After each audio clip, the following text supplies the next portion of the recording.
మహానటి పాటలు ఇంకొక రెండు గురించి మాట్లాడుకునే ముందు అసలు బయట సినిమాల్లో మామూలుగా శాస్త్రి గారి పాటలు అనగానే మీరు హమ్ చేసుకునేవి ఏంటి, మీకు బాగా నచ్చినవి ఏంటి? నాకు డెఫినెట్లీ స్వర్ణకమలం చాలా వినేవాడిని చిన్నప్పుడు. ఆ సినిమా కూడా చాలా ఇష్టం. అండ్ ఆల్సో ఆ పాటలు కూడా విని మళ్ళీ 10 ఏళ్ళ ముందు మళ్ళీ దాన్ని డైసెక్ట్ చేసి అర్థం చేసుకుని, సో అవి చాలా ఇష్టం డెఫినెట్లీ. ఇంకా స్వర్ణకమలంలో ఏ పాట ఇష్టం? కొత్తగా రెక్కలు వచ్చిన డెఫినెట్లీ ఆ శివుని పాట అందెల్లరవనికి చాలా అది. ఇంకా కొత్త బంగారు లోకం కూడా కదా సార్. యా డెఫినెట్లీ అది ఆ సీడీ ఉండేది కార్లో, చాలాసేపు అరిగిపోయింది బేసిక్లీ ఆ సీడీ. అది విని విని మిక్కీకి సార్కి డెఫినెట్లీ ఒక స్పెషల్ రిలేషన్షిప్ ఉండేది అనిపిస్తుంది. ఆయన వర్క్ చేసిన అంటే నాతో ఒక్క సినిమా పనిచేశారు, నాకు అదొక్కటి అర్థమైంది. బట్ వేరే సినిమాలు కూడా సార్ పనిచేసింది, కొత్త బంగారు లోకం కానివ్వండి, ముకుంద కానివ్వండి. there's something special with their combination ఆ మ్యూజిక్లో. సీతమ్మ వాకిట్లో కూడా వాళ్ళిద్దరూ అంటే మిక్కీ ఒక జానర్ చేసేవారు, సార్ ఇంకొకటి తెచ్చేవాళ్ళు, కలిసినప్పుడు చాలా స్పెషల్గా ఉండేది. కరెక్ట్. ఆయన మ్యూజిక్ ఏమో ఎంటైర్లీ ఒక ఆపోజిట్ వరల్డ్ లో ఉంటుంది, దీనికి ఏమో ఈయన ఇండియన్ మన నేటివ్ ఫిలాసఫీని ఒకటి జాయిన్ చేసి. సార్ మహానటి సినిమాల్లో అన్ని పాటలు చాలా పాపులర్ అయ్యాయి. అయితే ఈ పర్టికులర్ సాంగ్ సదా నన్ను నడిపే నీ చెలిమే పూదారై నిలిచే ప్రతి మలుపు ఇకపై స్వాగతమై నా పేరే పిలిచే ఇదే కోరుకున్నా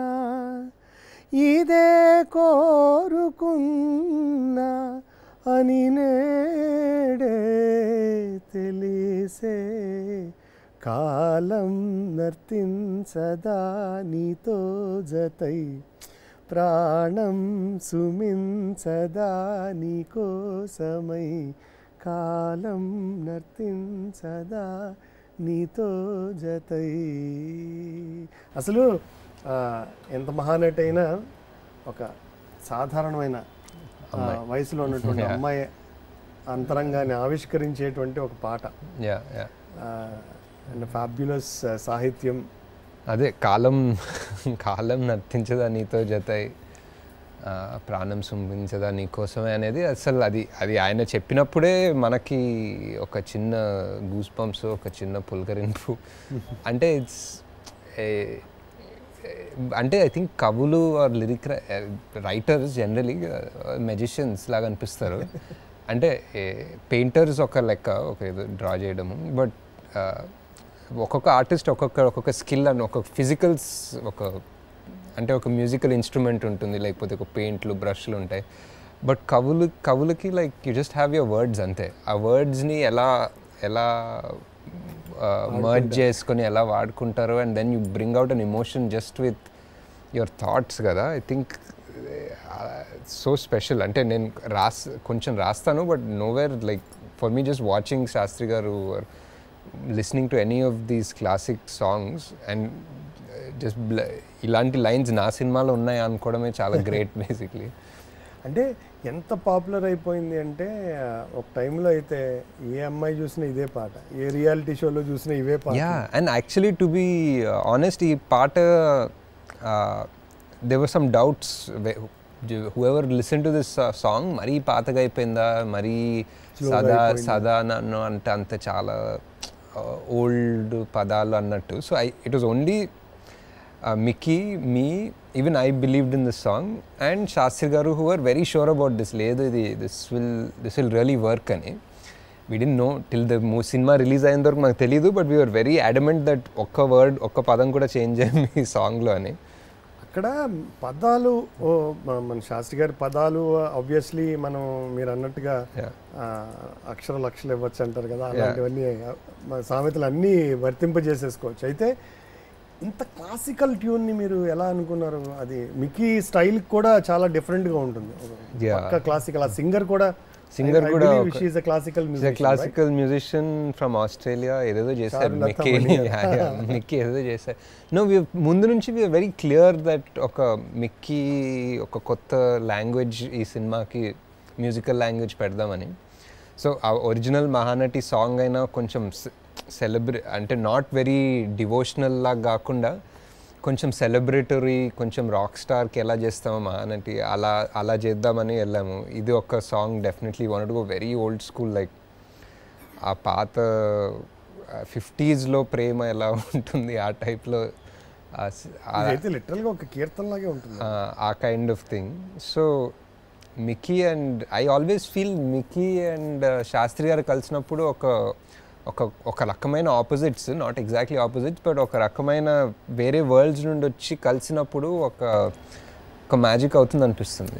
వెరీ ట్రూ. అదే చాలా సందర్భాల్లో అది ప్రూవ్ అయింది. అన్ని కొత్త బంగారు లోకం, ముకుంద, సీతమ్మ వాకిట్లో, సిరిమెల్ల చెట్టు, ఇప్పుడు మన సినిమా మనది శ్యామ్ సింగ్ రాయ్ కూడా కొంచెం ఆబ్వియస్లీ. సో అయితే ఇంకా చివరి పాట అసలు దాట్స్ ద బెస్ట్. అంటే ఇంకా ఆ సినిమాకి కానీ ఆవిడ జీవితానికి కానీ చివరకు మిగిలేది అని. అంటే నాకు ఫస్ట్ నుంచి చివరకు మిగిలేది అనేది చాలా ఇంపార్టెంట్ సాంగ్. ఎందుకంటే నాకు ఆ రెండు పదాలే చాలా చాలా హెవీ, చాలా కన్వే చేస్తాయి. అది ఒక సావిత్రి గారు చాలా పాపులర్ మూవీ. అది ఒక రకంగా అది ఆ టైంలో రిలీజ్ అయ్యి అది ఫెయిల్ అవ్వడం వల్ల కూడా సావిత్రి గారి లైఫ్ ఒక వేరే దారిలో వెళ్ళింది. What ever, so many things connected to ఆ రెండు పదాల్లో. అండ్ సో మిక్కీ ట్యూన్ ఇచ్చారు. It was a great tune. కానీ వేరే సిచ్యువేషన్లో వచ్చింది యాక్చువల్లీ. అది లాస్ట్ సినిమాలో ఎండింగ్ పార్ట్ అనుకున్నాం. అది అనుకుని సార్ రాశారు. It was very amazing. అంటే ఎవరు నువ్వంటే నీవు ధరించే పాత్రలు అంతే అనేది ఎక్కడన్నా వర్తిస్తుంది బేసిక్లీ. ఎవరు నువ్వంటే నీవు ధరించిన పాత్రలు అంతే, నీదని పిలిచే బ్రతుకేదంటే తెరపై కదిలే చిత్రమే అంతే, ఈ జగమంతా నీ నర్తనశాలై చెబుతున్నది కథే, చివరకు మిగిలేది, చివరకు మిగిలేది, చివరకు మిగిలేది, చివరకు మిగిలేది. సో అంటే ఏం చెప్పాలి సార్, అంటే ఏం చెప్పలేము సార్. ఇంకా ఇంకొక లాస్ట్ లైన్, అది అన్ని చివరకు మిగిలేదు అని కాకుండా లాస్ట్ 2 లైన్స్ చేంజ్ చేద్దాం సార్ ఒక ఎండింగ్ కోసం అని చెప్పాము. సో లిటరలీ పెద్దగా ఎక్కువ ఆలోచించకుండా 2 లైన్లు చెప్పారు సార్. అది దట్ ఈస్ ద చివరకు మిగిలేది. విన్నావా మహానటి, చెరగని చిరుగాలివి నీవేలే మహానటి, చివరకు మిగిలేది విన్నావా మహానటి, మా చెంపల మీదుగా ప్రవహించే మహానది. అది చెప్పారు. అది చెప్పిన తర్వాత ఇంకా అయిపోయింది sir. Thank you very much. ఇంకా అదే దండం పెట్టుకొని this is what I wanted అని అంత ఎక్స్ప్లెయిన్ చేసే అవసరం కూడా లేదు సార్. మన నుంచి తీసుకుంటారు మనకి ఏం కావాలో.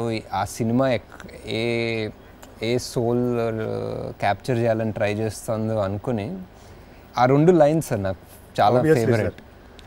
చివరకు మిగిలేది విన్నావ మహానటి, మా చెంపల మీదుగా ప్రవహించే మహానది. Excellent sir, extraordinary. ఇది సార్ చెప్పేవాళ్ళు యాక్చువల్లీ. ఈయనకు చాలా ఫేవరెట్ సాంగ్ కూడా. రాసిన తర్వాత చిన్న పాటే, ఒకే చరణం ఉంటుంది, but he enjoyed it so much. And ఆయనకు ఎవరో చెప్పారంట that it was in the short list for the national awards for best lyrics అని. ఆయన చెప్పేవారు ఇది దీనికి వచ్చుండాలి అయ్యా మనకి, నాకు వచ్చుండాలి దీనికి అని. He also really enjoyed it and he said for some reasons it went to some other songs అని ఏదో చెప్పేవారు. But yeah, I really enjoyed this song the most. ఎప్పుడు విన్నా ప్రతి లిరిక్ ఇమోషను, అంటే లిరిక్ ఆయన అందజేసిన సోల్, ఆయన అందజేసిన సాహిత్యం, ఆయన అందజేసిన మేబీ లిరిక్స్లో లేనివి, మేబీ మ్యూజిక్లో లేనిది కూడా so much into Mahanati which made Mahanati. అది చెప్పలేను కూడా. ఇప్పుడు మీరు పదాలు లేకుండా ఉంటే ఆ పదాలు అదే సార్, మన సాంగ్లో లిరిక్స్ కాకుండా కూడా ఆయనతో కూర్చున్న ఎన్నో ఇన్స్టెన్సెస్, ఆయన కూర్చున్న ఎన్నో గంటలు, ఎన్నో రోజులు would have influence so much in Mahanati, my decisions in so many things I can't even అంటే డిస్క్రైబ్ చేసి ఇప్పుడు రికలెక్ట్ చేసుకునేవి కూడా ఉండవేమో. జస్ట్ లోపల మన పెయింట్, ప్లాస్టరు, ఇటుక వెనక లోపల ఎక్కడో ఉన్న శాండ్ లాగా ఉంటుంది అది అంతా. It holds it together.